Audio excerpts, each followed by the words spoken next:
자, 구약성경 360페이지 사사기 1장의 말씀을 보도록 하겠습니다. 사사기 1장 1절에서 7절까지 그리고 12절에서 15절까지 이렇게 두 부분을 보도록 하겠습니다.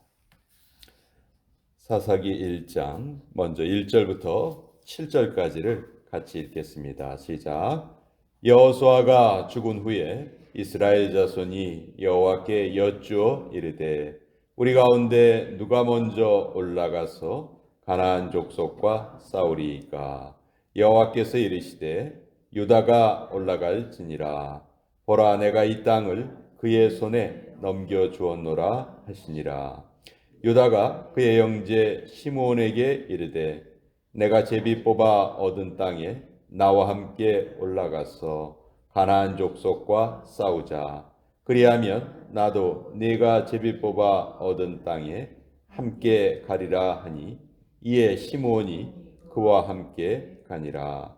유다가 올라가매 여호와께서 가나안 족속과 브리스 족속을 그들의 손에 넘겨주시니 그들이 베색에서 10,000명을 죽이고 또 베색에서 아도니 베색을 만나 그와 싸워서 가나안 족속과 브리스 족속을 죽이니 아도니 베색이 도망하는지라. 그를 쫓아가서 잡아 그의 엄지 손가락과 엄지 발가락을 자르매 아도니 베색이 이르되 옛적에 70명의 왕들이 그들의 엄지 손가락과 엄지 발가락이 잘리고 내 상 아래에서 먹을 것을 줍더니 하나님이 내가 행한 대로 내게 갚으심이로다 하니라. 무리가 그를 끌고 예루살렘에 이르렀더니 그가 거기서 죽었더라. 12절에서 15절까지 말씀 같이 읽겠습니다. 시작.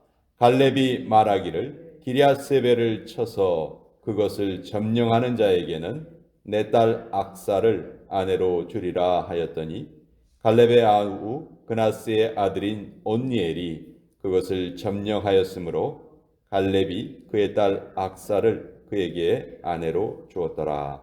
악사가 출가할 때 그에게 청하여 자기 아버지에게 밭을 구하자 하고 나귀에서 내리매 갈렙이 묻되 네가 무엇을 원하느냐 하니 이르되 내게 복을 주소서. 아버지께서 나를 남방으로 보내시니 샘물도 내게 주소서 하매 갈렙이 윗샘과 아랫샘을 그에게 주었더라. 하나님의 말씀입니다. 아멘. 자, 이 사사기는 여호수아가 죽은 후에 시작이 됩니다. 성경의 배열 순서로도 여호수아서 바로 다음이 이 사사기가 위치하고 있지요. 사사라는 말은 재판관, 구원자, 영웅 이런 뜻입니다. 제목은 아주 참 좋은 제목을 가지고 있지만 사사기는 한마디로 말하면 실패의 책이다 그렇게 말할 수 있습니다. 사사기 전체를 한 구절로 요약한 말씀이 맨 마지막 구절입니다. 사사기서 21장 우리 한번 찾아볼까요? 사사기서 21장 25절 사사기의 결론이라고 할 수 있는 말이고 딱 한 구절로 사사기 전체가 요약되어 있습니다. 구약성경 401페이지 사사기 21장 25절 마지막 구절이죠. 우리 함께 읽겠습니다. 시작. 그때 이스라엘에 왕이 없으므로 사람이 각기 소견에 옳은 대로 행하였더라. 사사기가 한마디로 실패의 책인데 그 실패의 책이 된 이유가 바로 이 구절에 있는 것이죠. 그때 이스라엘에 왕이 없으므로. 이스라엘에 분명히 왕이 있었습니다. 이스라엘의 왕은 하나님이시죠. 왕이 없지 않았어요. 있었어요. 근데 왜 왕이 없으므로라고 표현했냐? 그 왕을 하나님을 왕으로 인정하지 않았다 그 말이죠. 하나님을 왕으로 인정하지 않았으므로 사람이 각기 자기의 소견에 옳은 대로 행하였더라. 사람이 다 자기 좋은 대로 행하였다. 어떻게 보면 지금 우리가 살고 있는 이 시대와 너무도 똑같은 상황이 아닐까. 지금도 분명히 하나님이 살아 역사하시지만 그 하나님을 인정하지 않고 수많은 사람들이 다 자기 생각대로 살아가고 있다. 그래서 오늘날 우리가 사는 이 시대도 또 다른 사사기다. 저는 그렇게 생각을 합니다. 사사기는 앞의 책인 여호수아서하고도 아주 대조적입니다. 여호수아서를 보면 어제 우리 여호수아서 1장을 봤는데 가나안 땅을 정복하기 위해서 앞으로 나아가죠. 근데 사사기는 가나안 땅을 정복을 해서 땅을 배분을 받았지만 오히려 후퇴하고 있습니다. 그들의 믿음이 앞으로 나아가지 못하고 후퇴하고 있다. 여호수아서는 전진의 책이라면 사사기는 후퇴의 책이다. 우리가 이렇게 알 수가 있어요. 자, 1절 보면 여호수아가 죽은 후에 이렇게 돼 있어요. 여호수아가 110세를 일기로 하나님께 부르심을 받았습니다. 물론 죽기 전에 열심히 싸웠어요. 가나안을 정복을 했습니다. 그리고 이스라엘 자손들에게, 지파들에게 땅을 다 배분해서 나누어 주었죠. 그렇지만 아직도 쫓아내지 못한 수없이 많은 가나안 족속들이 함께 살고 있었어요. 이제 그 땅을 배분받은 그 지파 사람들이 직접 가서 마지막 남아있는 가나안 족속들을 다 물리쳐야 되는 그런 사명이 있었던 것이죠. 자, 이때 이제 12지파가 땅을 배분받은 후에 그 남은 가나안 족속들을 쫓아내야 되는데 다들 이제 전쟁의 두려움 때문에 또 7년 동안 계속 정복 전쟁을 했기 때문에 전쟁에 대한 피로도도 있었죠. 피곤함도 있었어요. 다들 먼저 싸우려고 하지 않습니다. 그랬더니 이제 이스라엘 자손이 하나님께 묻습니다. 우리 12지파 중에서 누가 먼저 올라가야 되겠습니까? 그랬더니 하나님께서 유다지파가 올라가라 이렇게 명령을 하셨어요. 그래서 이제 1절부터 7절까지 유다지파가 이제 베색 땅을 점령을 하고 아도니 베색이라는 그 왕을 죽인 그 이야기가 1절부터 7절까지 기록되어 있고, 또 우리가 두 번째 읽은 부분은 갈렙이 헤브론과 기럇세벨을 정복하는 그 내용이 이제 기록되어 있어요. 두 내용이 별로 상관이 없는 것처럼 보이지만 이 사사기의 저자는 일부러 이 두 얘기를 사사기 1장 앞에 이렇게 딱 배열하면서 두 이야기를 완전히 대조시키고 있습니다. 이 두 이야기를 비교하면서 우리에게 묻고 있는 거예요. 무엇을 묻고 있는가? 자, 첫 번째 스토리는 베색이라는 지방을 유다 지파가 점령을 합니다. 그리고 아도니 베색을 만나죠. 아도니 베색을 이제 붙잡았어요. 6절에 보면 아도니 베색이 도망하는지라 그를 쫓아가서 잡아 그의 엄지손가락과 엄지발가락을 잘랐다. 그 쫓아가는 왕을 잡아서 엄지손가락과 엄지발가락을 잘랐습니다.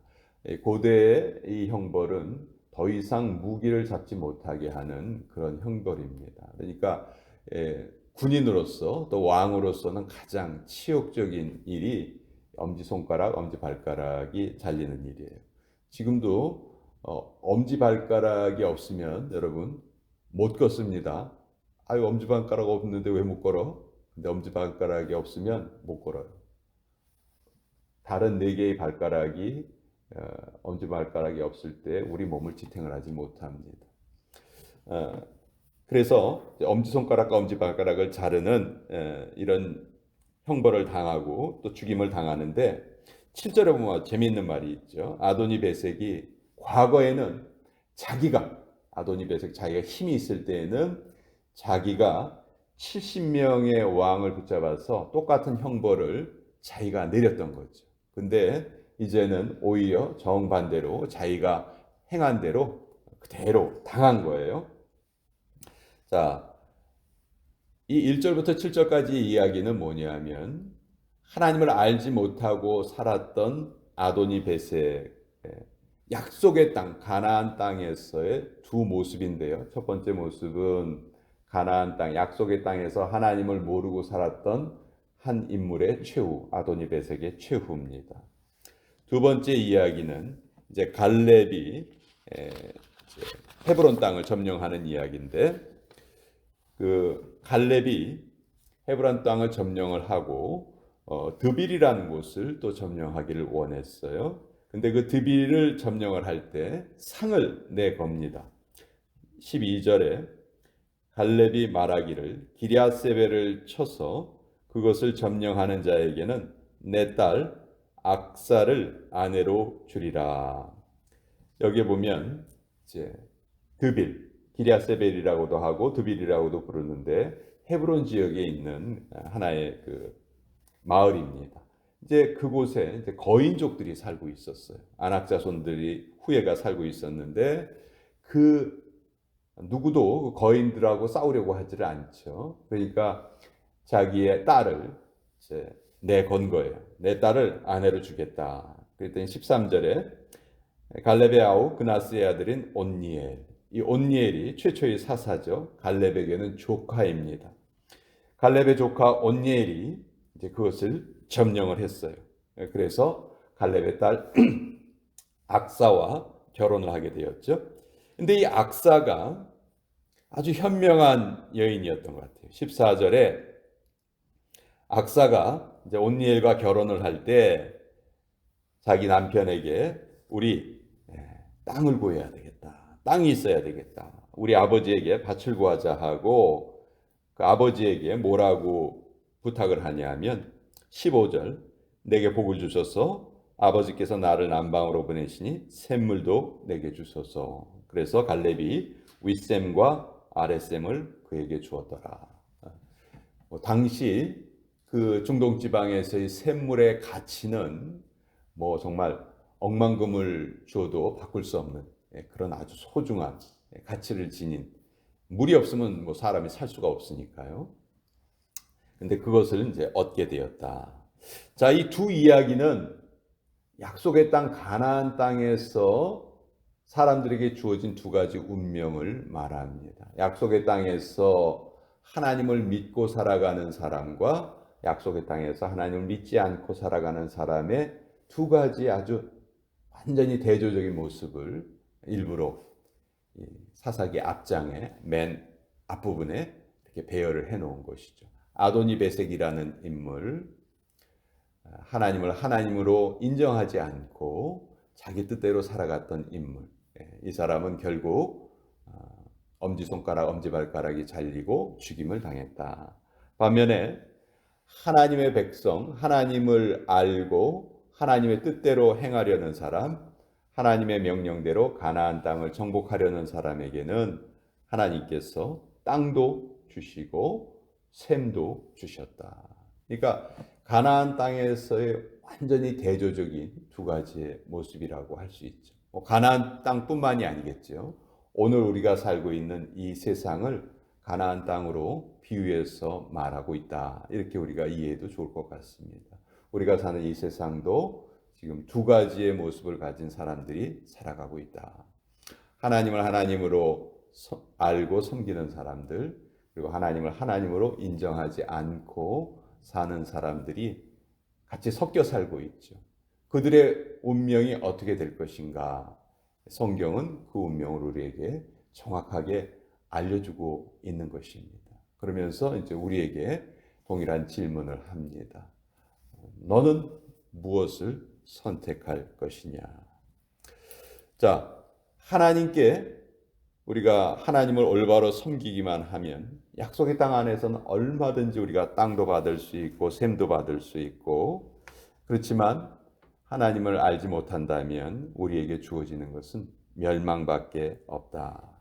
죽음의 길과 생명의 길이 나누어져 있다. 이 둘 중에서 우리는 선택을 해야 한다. 이 이야기를 이제 사사기 1장에서 두 개의 에피소드를 가지고 비교해서 우리에게 알려주고 있습니다. 이 사사기서는 전승에 의하면 사무엘이 기록했다고 하죠. 사무엘이 이 사사기를 기록을 하면서 결국은 왜 여호수아가 죽은 후에 이스라엘 백성들이 그렇게 실패할 수밖에 없었는가? 아까 우리가 마지막 구절을 읽었는데 그때는 하나님이 분명히 계셨지만 하나님을 인정하지 않았기 때문에 결국 실패할 수밖에 없었다. 그것이 지금도 우리 이 세상을 살아가는 우리들에게 동일하게 주시는 그런 메시지다. 그렇게 우리가 깨달을 수 있겠습니다. 자,